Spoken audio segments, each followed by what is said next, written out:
I want to pass along something that I've learned in my firm. Over a quarter of a century, I've been seeing this and wondering what the antidote was for it. And the problem I see is that we often are a bit skittish or sheepish about our fees. And whether it's we fear that the client's going to, reject our proposal or whatever, and that would hurt, and some of us in the industry do have some ego.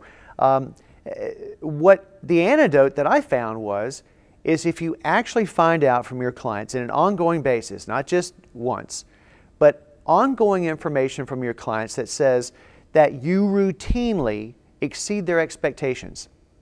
If they are giving you this information and you begin to see and believe that, what I am doing for my clients is exceeding their expectations, and one of their expectations was certainly that they were going to get their money's worth.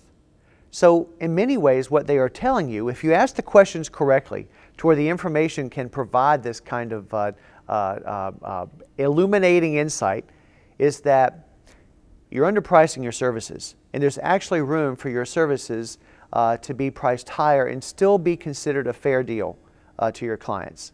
And I mentioned this not to propose some kind of industry-wide price gouging. I think we would never ever get there, but to really get firms to think that overall we've got about 70% of the feedback that we see flowing through our computers, and this is from probably about 4,000 users worldwide, is that about 70% of the time the client is thinking you're exceeding their expectations, which to me says you've got room to move your fees up. And when your people begin to see this feedback, they will tend to move their fees up. You watch them. By and large, that is the dominant pattern that we see. Now, the second part, if you look at almost anyone who dissects the project process, they'll always warn you about the evil gremlin of additional services, where the client needs something that you didn't have in the original proposal, and so you do it, and often you don't even charge for it. You kind of go, oh, I don't want to ask them for more money, and it turns into something that eats away. I think on average, PSMJ mentions that it eats away about 10% of your project cost, which means that unless you had more than 10% of profit already wired in, there goes your profit.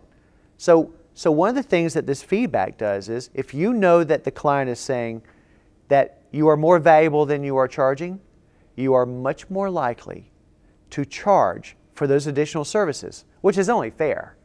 They are additional services. So by getting this feedback flowing through your firm, what you will have is more accurate awareness of what the client really thinks of your value.